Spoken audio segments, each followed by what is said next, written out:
Question number 38 on the reading portion of College Board's Test 4. Which choice best describes how Burke would most likely, so this is Burke, how would Burke react to Payne's remark in the final paragraph of passage 2? So what is Payne's remark in the final paragraph of passage 2? Realize that this is a quote question, so we're going to have to answer these two questions together. But let's read Payne's remark in final paragraph of passage 2 in order to figure out what would Burke think about this. So now we're, just like the previous question was asking, how would Payne react to Burke? This one's saying, how would Burke react to Payne? Last paragraph of passage 2. The circumstances of the world are continually changing, and the opinions of men change also. And as government is for the living and not for the dead, it is the living only that have any right in it. This is what Payne believes. Because the living are the only people living, only the living have right in the world. That which may be thought right and found convenient in one age may be thought wrong and found inconvenient in another. In such case, who is to decide, the living or the dead? So Payne is saying in this last paragraph, the living and not the dead should determine their future. So how would Burke respond to this? Burke would be like, no, you're wrong. You can't change government. Government's a sacred partnership. It's between the living, the dead, and the unborn. We need to uphold this sanctity, so you're wrong. That's what Burke would say. Burke would believe you don't want to change things to avoid the evils of inconstancy and versatility. You don't want to try to just find stuff wrong with the government, and in doing so and trying to fix those things, you destroy it. Remember, Burke is very conservative in his approach. He wants things to stay the same. And he's using this historical precedent to do so. So which choice would describe how Burke would most likely have reacted to Payne? Well, Burke would be like, he would disagree. He would think that Payne was wrong. With approval, Burke would respond with approval because adapting to new events may enhance existing partnerships. You might believe that to be true, but that's not what Burke believes. Burke thinks that it's very bad to change things, that the government is between the dead, the living, and the unborn, not just the living. So he would disagree with what Payne has to say. Burke would react to Payne's remarks with resignation because changing circumstances are an inevitable aspect of life. How Burke would likely react? With resignation, because changing circumstances, resignation means that you kind of give up. You're like, I give up. Burke would just give up because changing circumstances are inevitable. He's like, yeah, I guess you're right. I guess this is just how life works. No, Burke is going to hold strong to his belief that the government is between the dead, the living, and the unborn, and we shouldn't change it for stupid reasons. With skepticism, will he be skeptical? He won't believe him. He's like, I'm not so sure. Because Payne does not substantiate his claims with examples of government's change for the better. Is he saying, is Edmund Burke saying, like, I don't believe you, Thomas Paine, because you can't provide examples to support your thesis? Is he like, I'm skeptical? He's like, I don't know if I believe you because you're not substantiating, you're not supporting your thesis. No, what?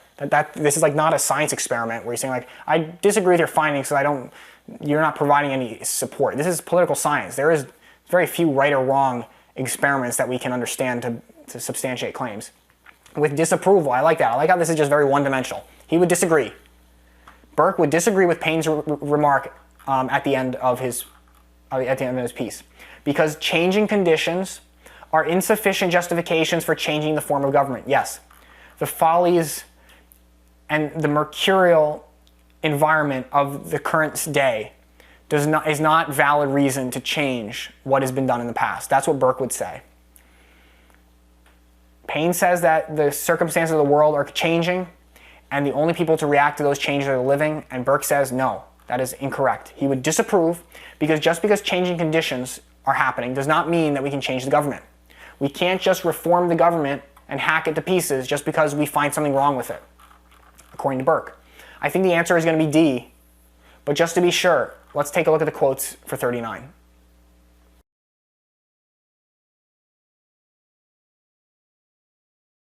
Question number 39 on the reading portion of College Board's Test 4.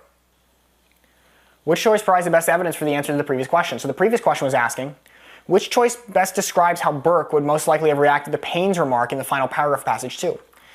And Payne says in the final paragraph of passage 2 that the government is only for the living and not for the dead. Burke would think that that's stupid. That's wrong, because Burke believes the government is between the living, the dead, and the unborn. Or Burke would likely react to Paine's remark in the final paragraph with disapproval, because changing conditions are insufficient justification for changing the form of government.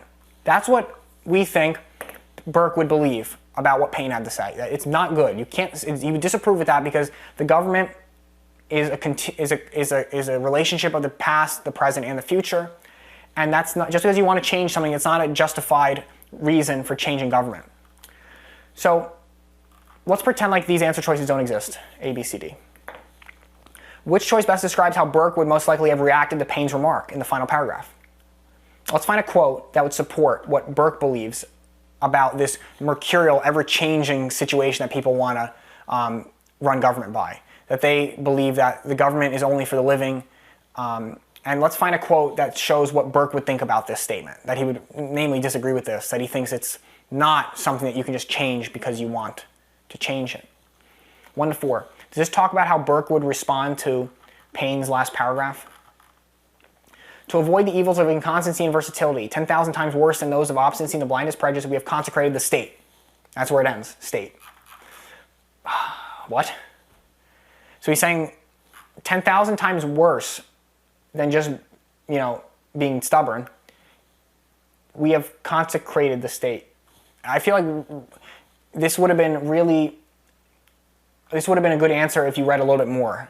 I noticed that a lot of these quotes start and stop in the middle of sentences, so that you have to be very careful about those types of quote questions, because it's very easy to read one word before or after, or start reading a little bit before or after, and next thing you know, you change the whole meaning of what the quote is saying.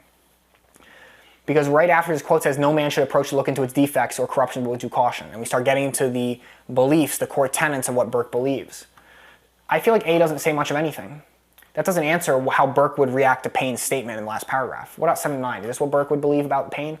He should approach to the faults of the state as to the wounds of a father, with pious awe and trembling solicitude. I like this a little bit better than A, because this is now talking about how you should act towards the government. That you should be careful. That you should be careful like you are mending the wounds of your father. You don't want to make a mistake. So I like at least B better than A in terms of where it's coming from.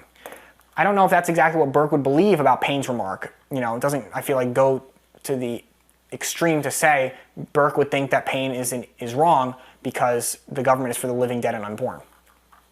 What about 27 to 29? Let's talk about how Burke would respond to Paine. It is a partnership in all science, a partnership in all art, a partnership in every virtue and all perfection. It's like a very abstract thing. Yes, it's a flowery partnership in all science, all everything.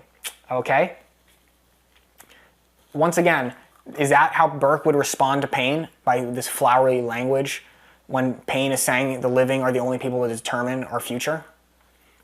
Not really liking C. I don't know where it's saying. What about D, 34 to 38? The municipal corporations of that universal kingdom are not morally at liberty to their pleasure and on speculation of a contingent improvement wholly to separate and tear asunder the bands of their subordinate community. So this is saying that you can't just change whatever you want. You can't, based on your speculation and contingent improvement, based on what you think is going to work, to separate and tear asunder the bands of their subordinate community, to destroy the fabric of what many generations have made in the past. So I feel like we're down between, honestly, B and D.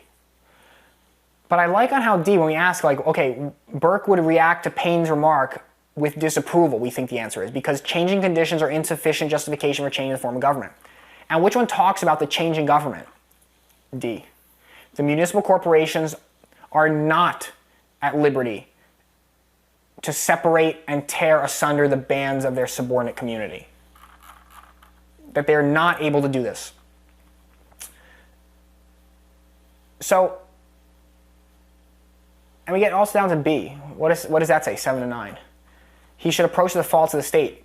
So he just says that we should be careful about changing things. But what does D say? We should not change the government based on what we feel or what we think or the follies or the, of the day.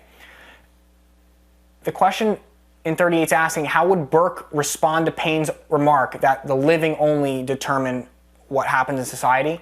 He would disapprove because changing conditions, the circumstances of the world are continually changing. That's what Paine says. And Burke would say the changing conditions of the world are insufficient to change the way that we govern ourselves.